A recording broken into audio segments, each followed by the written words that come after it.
Kate and I have had the pleasure of reviewing plenty of different EVs on this channel over the years. And we constantly complain that EVs are too expensive, too large, too heavy, and filled with lots of superfluous technology that nobody really needs. What we've been calling for a really long time is a truly affordable EV with sensible onboard tech, buttons and controls that make total sense, and a starting price that isn't going to break the bank.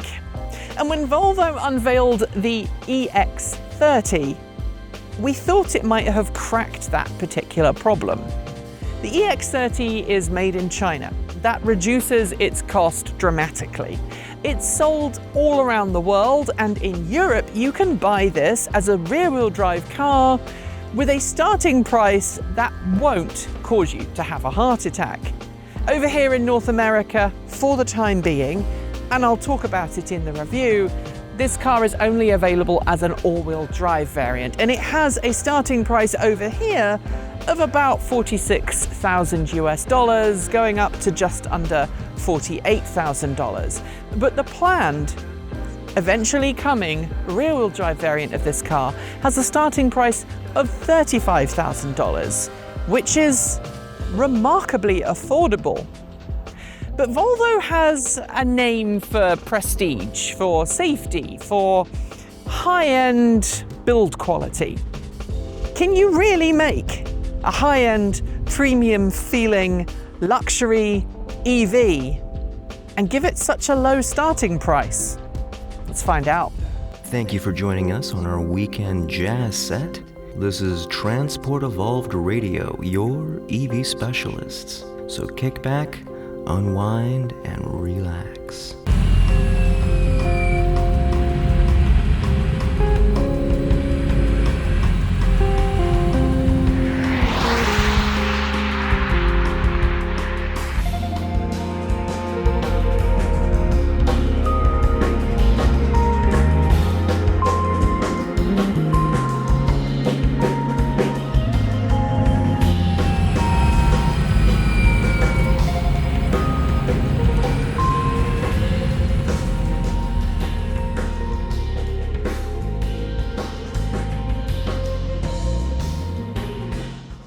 As I've noted on the channel before, I've driven plenty of different electric Volvos over the years.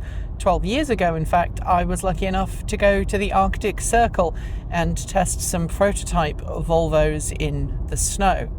And the car I was driving, which was the C30 electric, wasn't much difference in size to the EX30, which is why the name is very similar. But this is a very different car to the C30 of 12 years ago.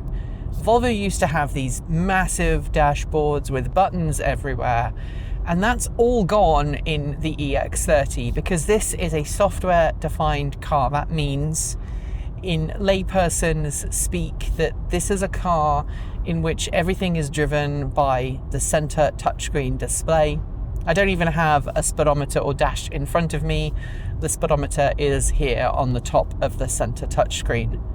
And if that reminds you of the Tesla Model 3 or the Model Y, there's a good reason for that. This car does feel very much like Volvo engineers went and drove some Teslas and then came back and took a lot of the implementation that Tesla is now well known for and implemented it in the EX30.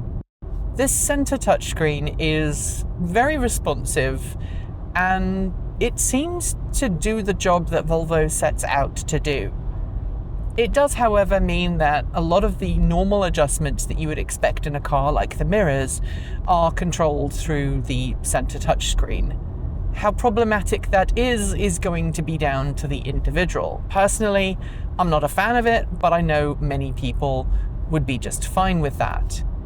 The other thing that I find a little irksome is the fact that there's no head-up display, so I do have to direct my attention to the center to see how fast I'm going.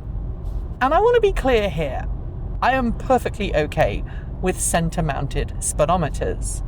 My first classic car, a Morris Minor, had a center-mounted speedometer.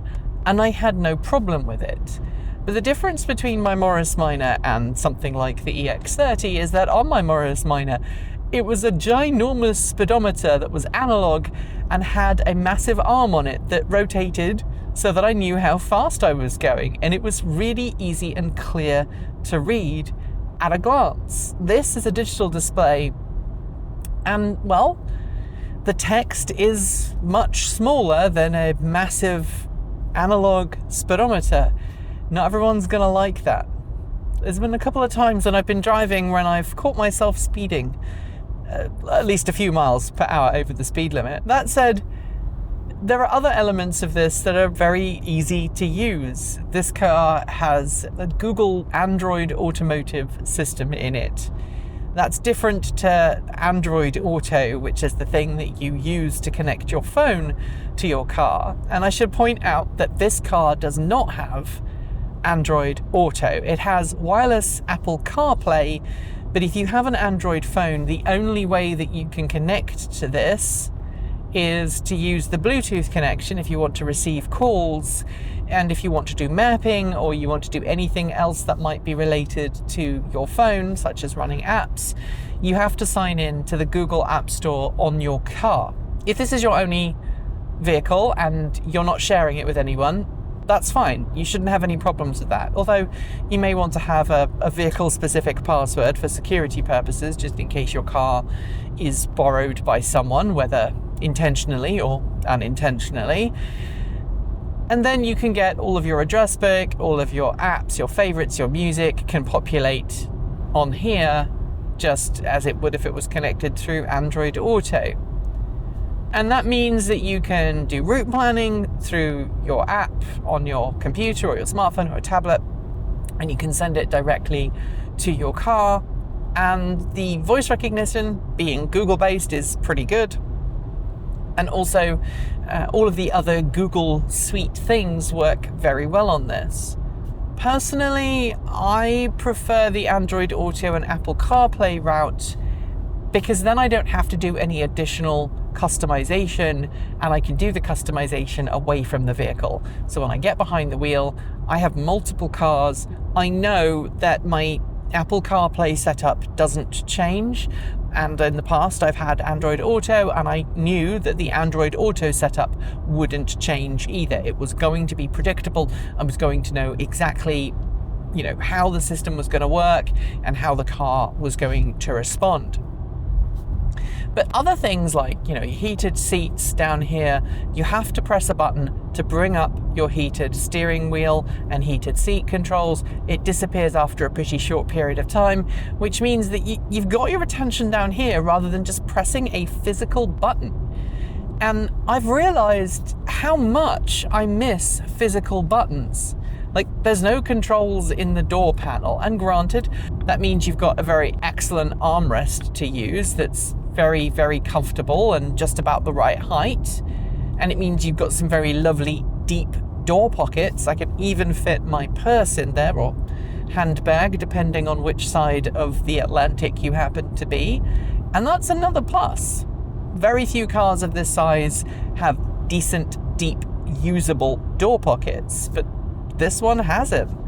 And there's a center glove box as well, although getting to the glove box again means you have to go into the buttons. You have to press the picture of the car, and then you have to press the glove box, and it's a bit of a pain to do, especially as you're moving along.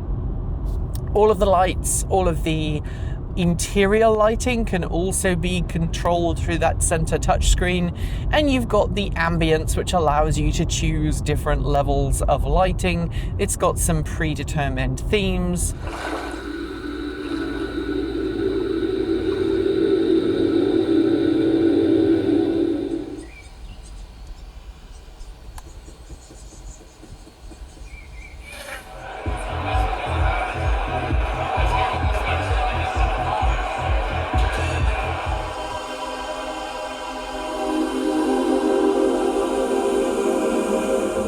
The other thing that I really like, and I should point this out while we're talking about the touchscreen display and the control system, is that you can ask the car to do things, and it will convert between Celsius and Fahrenheit. Being somebody who grew up in the UK, I tend towards using Celsius rather than Fahrenheit, although I am temperature bilingual.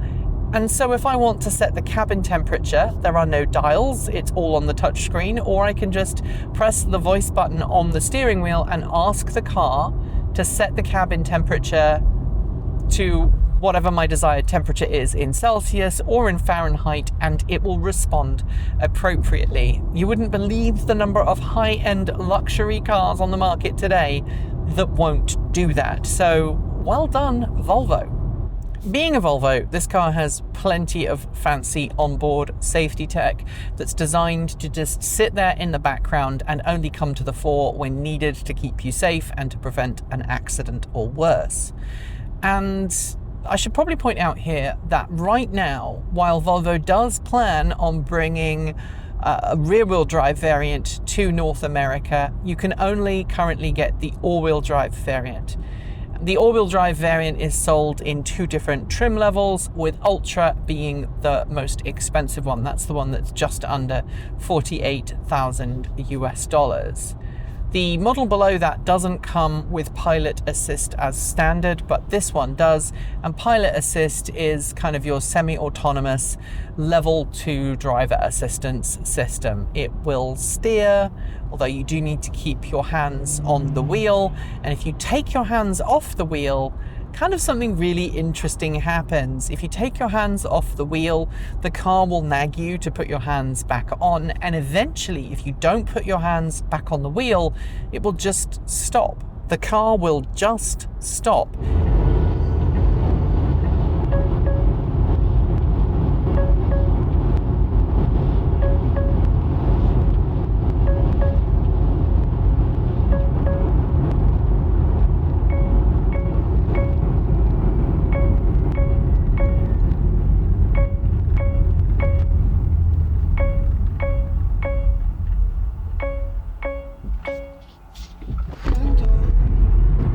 But it's a very interesting technology, and I believe it also activates your emergency cooling system.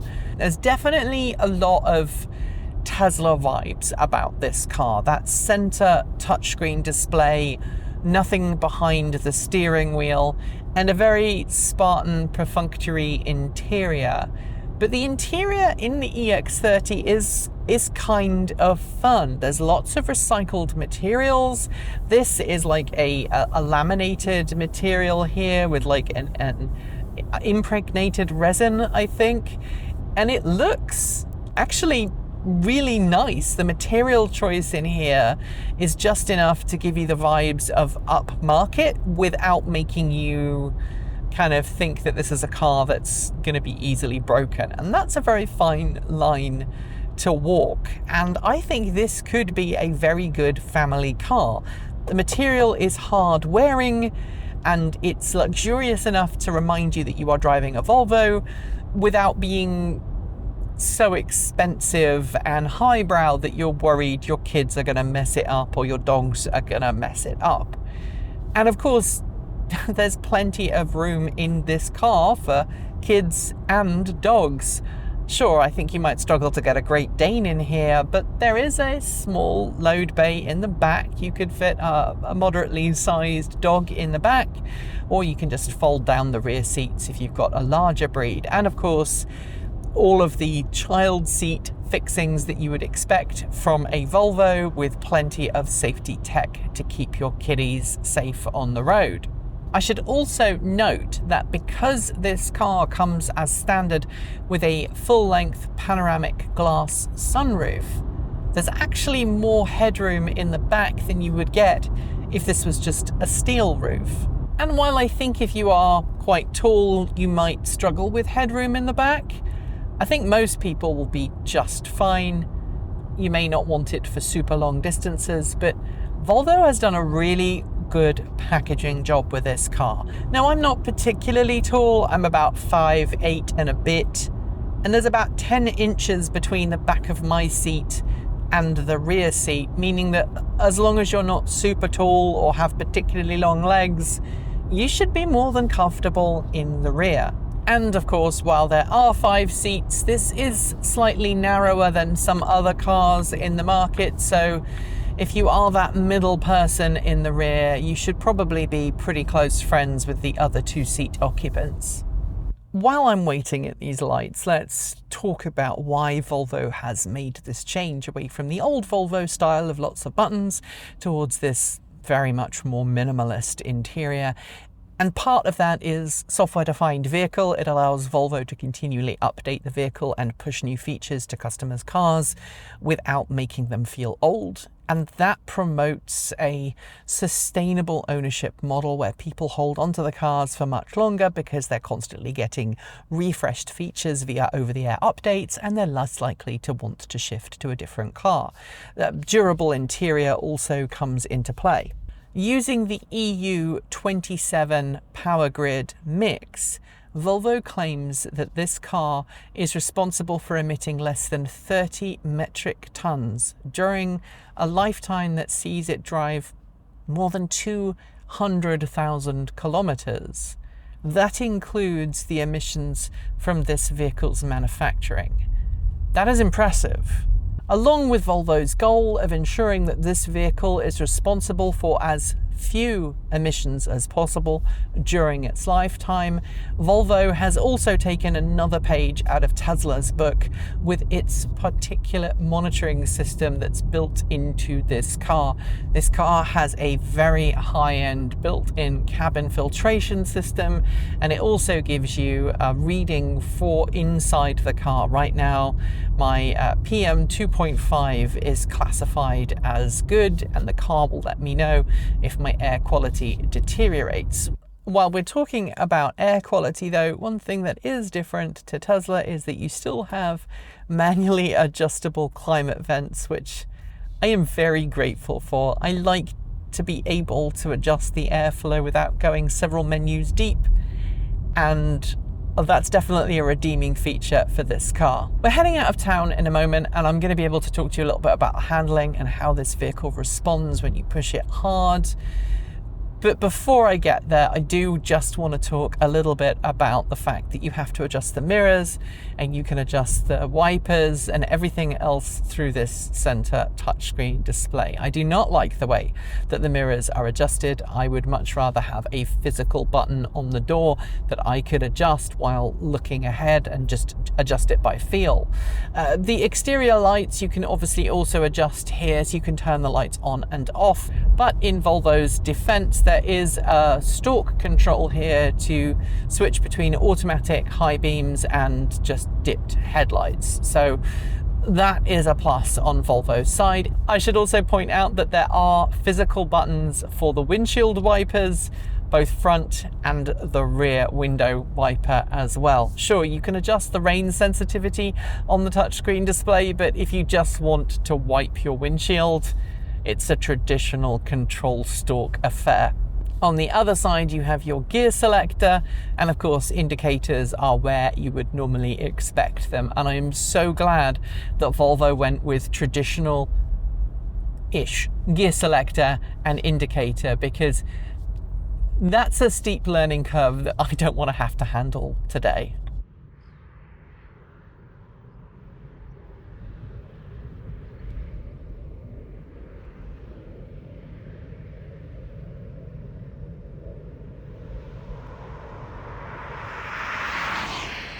Now I'm out of town, let's talk about the performance and the spec. So this is the all-wheel drive version with the Ultra trim, and I'm not gonna lie, it is insanely fun to drive. And I'm actually gonna put it into performance mode, which is accessible from this right here. So I'm going to go into driving mode, and then I'm going to press, I'm going to press buttons. This is my point. All right.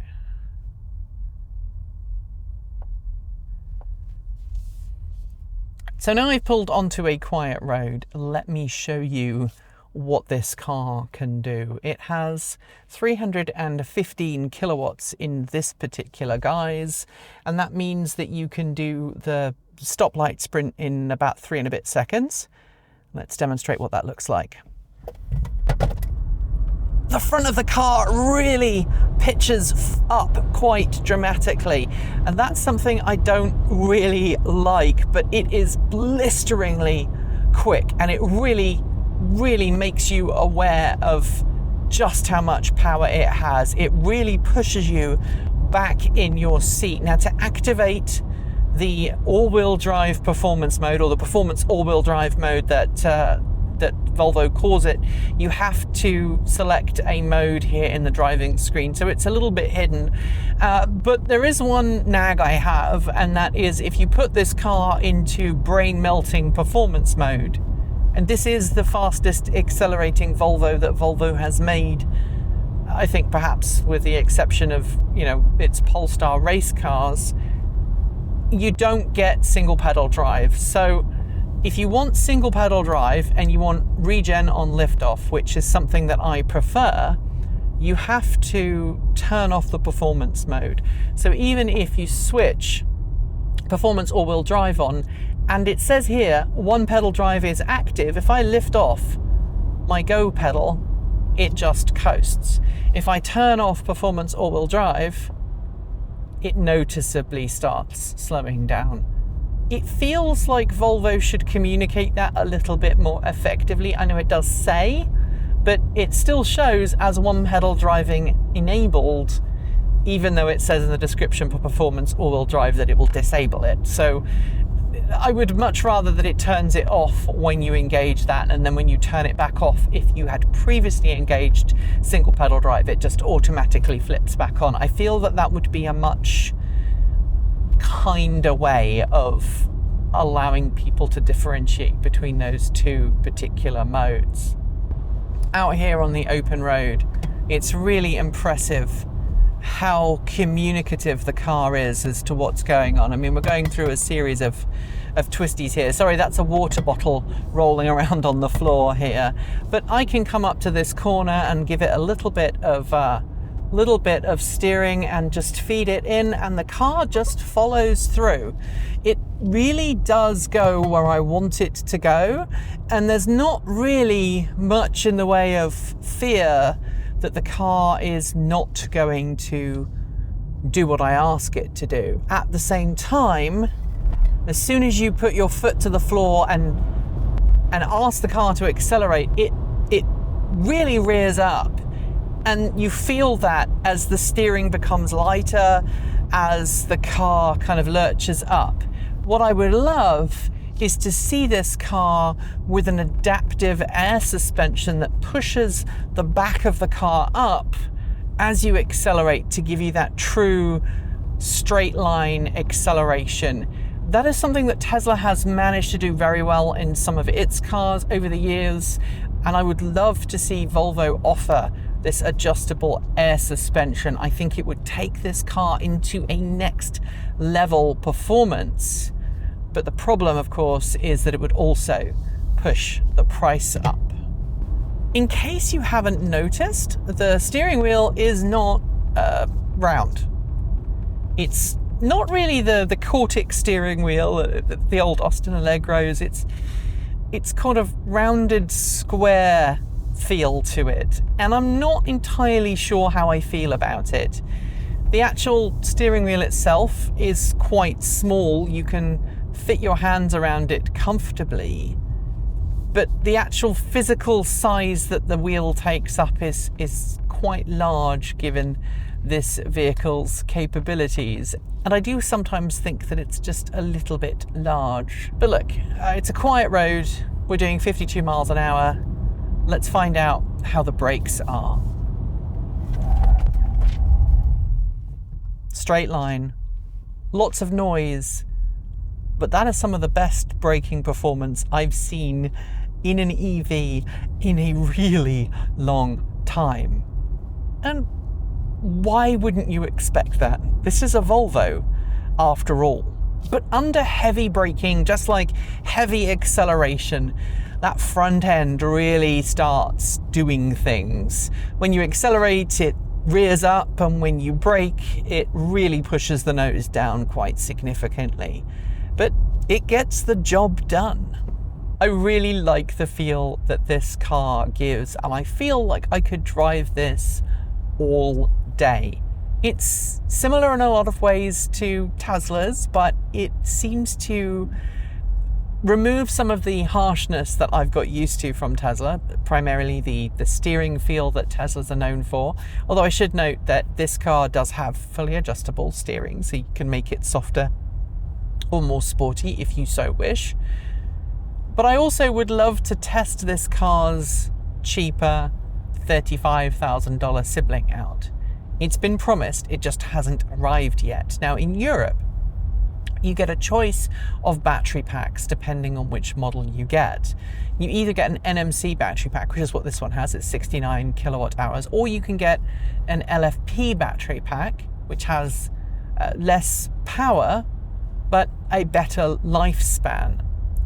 In this particular variant though, it feels like, while the battery pack on paper is large enough for a vehicle of this size, it's 69 kilowatt hours, it doesn't seem to be able to produce the range that was promised.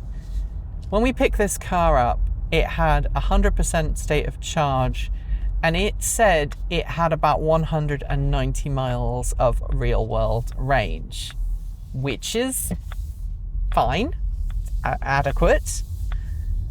But it's not the 253 miles or thereabouts that the EPA rating has for it, which is about 407 kilometers.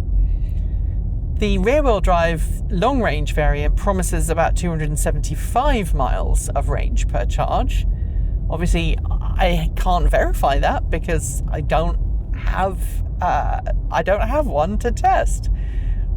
But it feels a little on the low side for a vehicle with a battery pack of that capacity. And I know what you're going to say, it's probably much heavier than the Bolt, and it is. It's about 4,100 pounds. It is substantially heavier than previous generation EVs, and that's something that Kate and I have moaned about consistently on this channel. But unlike some of the beefcakes that I've been driving recently, this actually feels small and nimble and chuckable, so it has that on its side. However, less than 200 miles of real-world range from a battery pack that large, it's not great. Now I've brought you to a little side road that runs alongside 26 that we very often use for our rolling shots, and the reason I brought you here is because this road's kind of narrow. It's wide enough for two cars, but I want to demonstrate the turning circle of this car. While I believe the wheels rub, it is still impressive. So I'm going to see if I can just do a turnaround here using a little bit of help, assist from the Rock Museum. I want to see if I can show you just how good the steering is. Okay, this is now full lock. That's pretty impressive for anyone's money. I think that is an exceptional turning circle. And for a vehicle that's all-wheel drive, it's even more impressive. For a vehicle with all-wheel drive with massive tires that also has a front trunk, it's very impressive. And I think that's one of the feelings I get from this car. It's very technically proficient.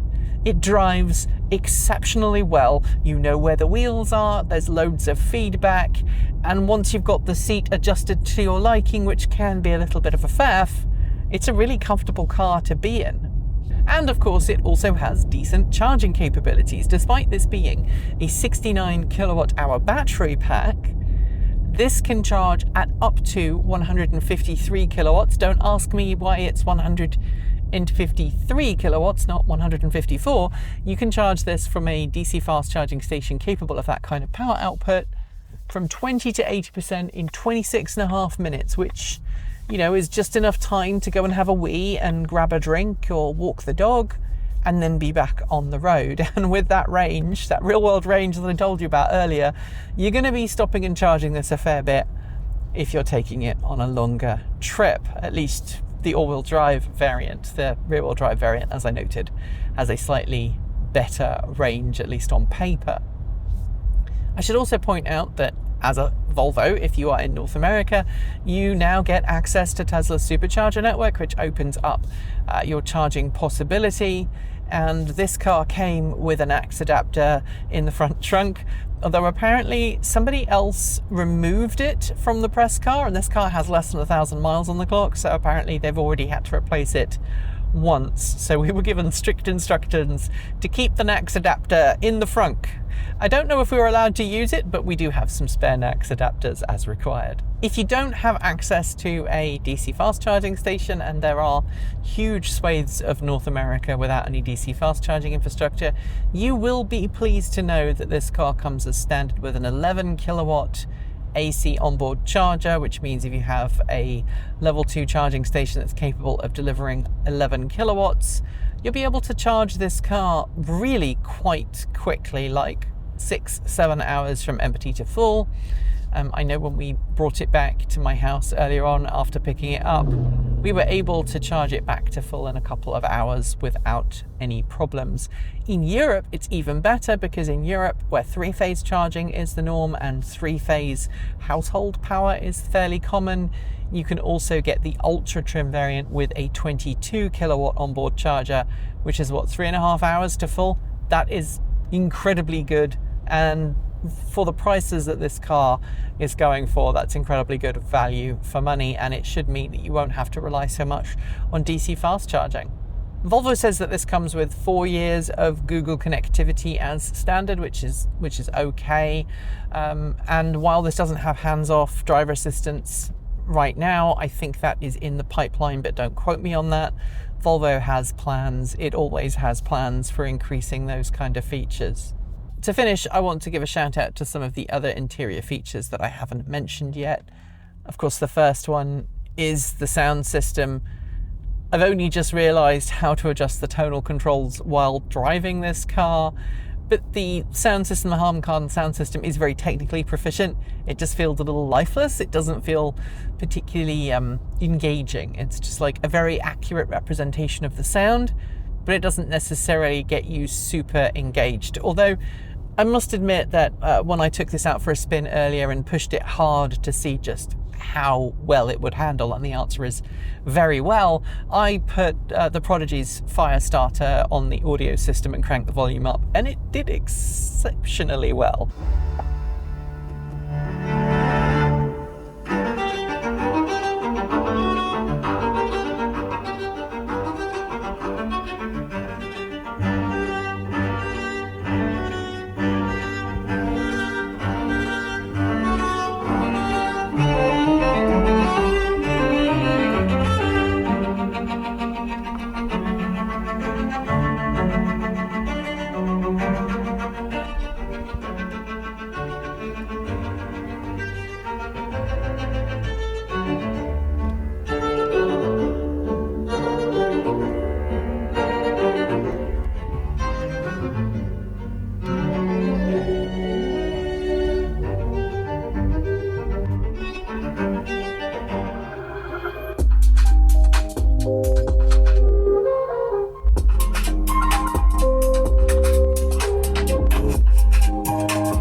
The similarities to Tesla also extend to the center console area, because there's this kind of boat floor thing that's so popular now, and you have a slide out console here. You also have a slide out cup holder which has space for 2 cup holders.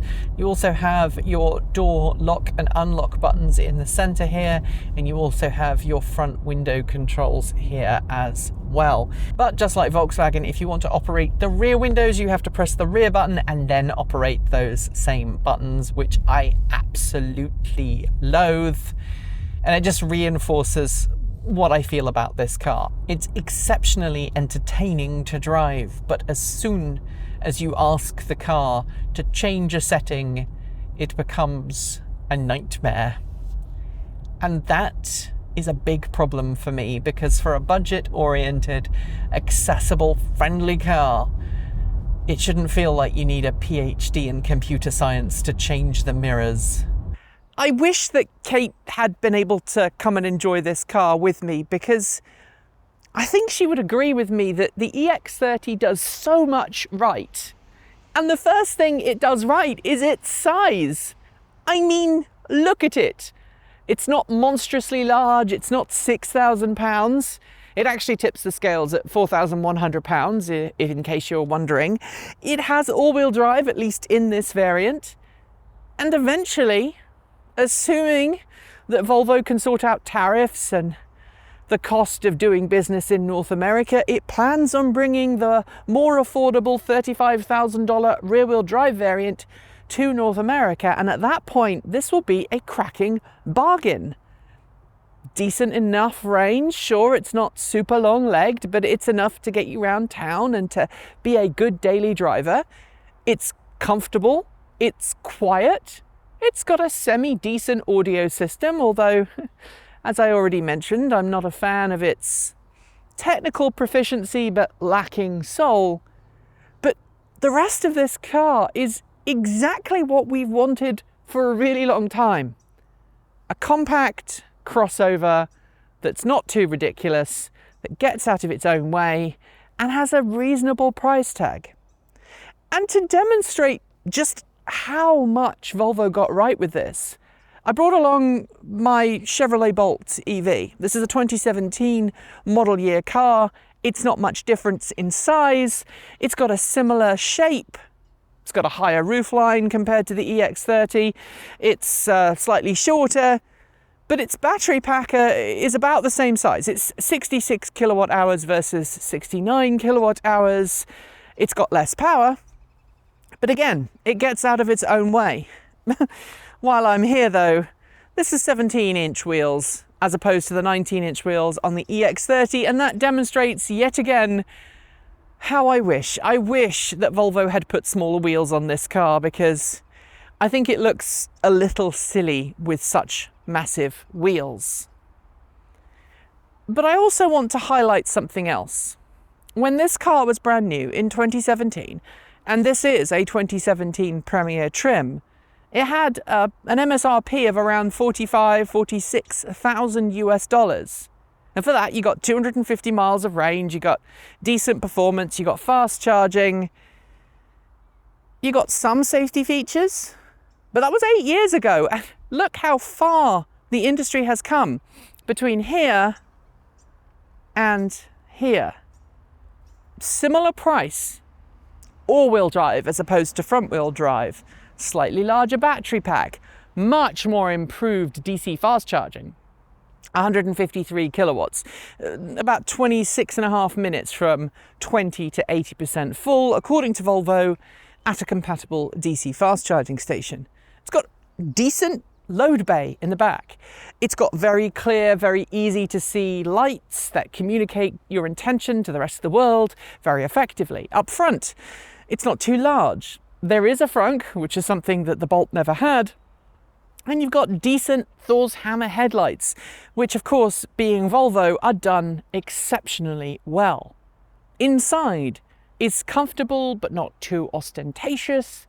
There's enough tech, and it's a comfortable, quiet place to be.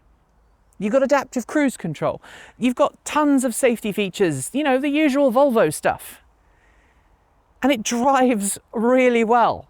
Like, put it on a twisty road, give it some right foot, and it obliges. Push it too hard and the back end squiggles a bit. It has a bit of a life. It's not boring, it's not staid, it's not safe. It is a little naughty.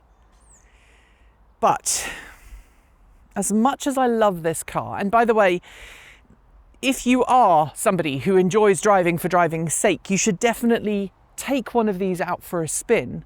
I think you'll enjoy it and find performance characteristics that come from much more expensive, much higher end cars.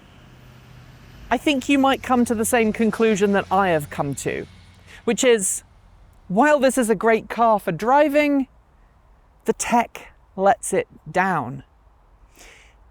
This is not a derogatory comment, just an observation, but it feels like this car was modelled very closely on the Tesla Model 3 and Model Y. And let's face it, Tesla has been promising a $35,000 EV for years. And we're still waiting. In its rear-wheel drive variant, this is a car that will, at least on paper, fulfill that promise of a $35,000 car. And that is phenomenal. But to get to that price point, Volvo pulled the same kind of architectural choices that Tesla did. Everything is software defined. If I want to adjust the mirrors on this car, I have to go several menus deep on the touchscreen display. And that irks me. I have to use steering wheel controls that aren't primarily designed to adjust the mirrors. And that irks me because I can't do that on the move. It's not a reflexive thing that I can do when I suddenly realize that one of the mirrors is slightly out. And I don't know about you, but when I drive a car, I very often look over and go, that mirror's a little off, let me adjust it. And that could be because I'm sitting upright a little bit more today, or I'm slumping a little bit more than usual. And I want that user adjustability on the fly without having to stop at the side of the road and fight a menu system to adjust the thing that I want to do. And that overcomplicated menu system just means, while I love driving this car, I don't want to do anything other than drive it, because anything that involves me adjusting anything is so complicated and frustrating that it puts me in a blind rage. And I'm not joking, when I first sat in this car, I fumed for about 10 minutes trying to figure out how to control things, how to set things up the way I wanted them to be.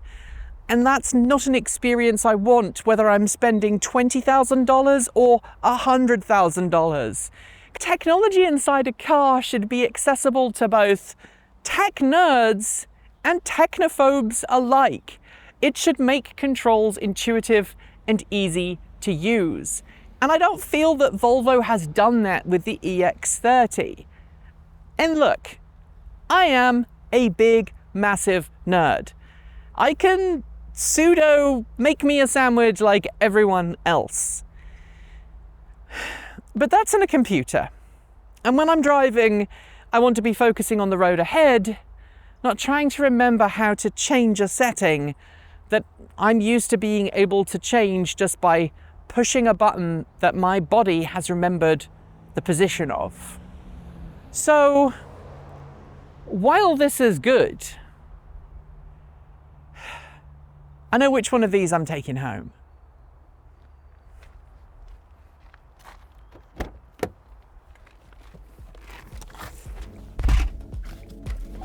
Thanks for joining us today, and if you've got thoughts, make sure you leave them in our Discord room, on our Patreon page down below, or you can reach out to us on Mastodon or Blue Sky. Thanks to the amazing list of people scrolling by on your screen right now. They're part of the massive community of supporters who make this channel possible, helping us through Patreon and YouTube, covering our bills, paying our team, and helping us to remain 100% independent. If you'd like to join them and see your name listed here, just follow the links below. We've got options available across a wide range of different price points, starting from $1.50 US a month. A massive welcome to our newest supporters: Jason Bodor, Brian Newton, Mark, Chris London, Shelley, Joshua Hemphill, Andrew Miller II, Eric Miller, Barry 2379, Wayne Rendler, Chad Johnson, L. Randolph Lee, Monica Turner, RB Singh, PG9, MK Duffer, Robin Holston, James Hollyrod, Kristen Rasmussen, BGB The Bun, Stephen Meadows, Simon Cottle, Randolph Lee, Philip Paul, Mia Hartman, Scott Matheson, John Snyder, Abelardo Conessa, Calvin Kime, HB, Triple Steffel, Jim Boyer, Jay, Rastas, Mike, Jason Hellman, Abigail, Lynn Mogren, Julian Pipe, Roche Liu, Lam Nok, and Peter Coughlin. To join the list and get your shout out, become a paid Patreon member for your moment of fame, and you can even gift membership to someone else. If you'd like to support us with a one-off donation, you'll find links below to make Ko-fi and Bitcoin donations, and we even have an old-fashioned PO box you can reach us at. You'll also find links to our swag store, and if you're someone who has to shop on Amazon, please consider using our affiliate link so we get the commission, not Jeff Bezos. So we can continue to focus on making our content even better and reduce burnout, we're being a little freer with our release days, but plan on dropping new content every Tuesday, Thursday and Saturday on our main channel, plus something on Sunday over on Transport Evolved Take 2. If you want more, the mighty algorithm that hates us thinks you should be watching this video, but we think this one is one you should check out. Be awesome, be kind, be intentional, and don't forget to resist. Keep evolving! Greetings, one and all, to Transport Evolved Radio, your EV specialists with our weekend radio show. Today we're going to be playing you some smooth jazz. Today's song is Mellow Sofa from Frozen Jazz, so kick back, relax, and enjoy the show.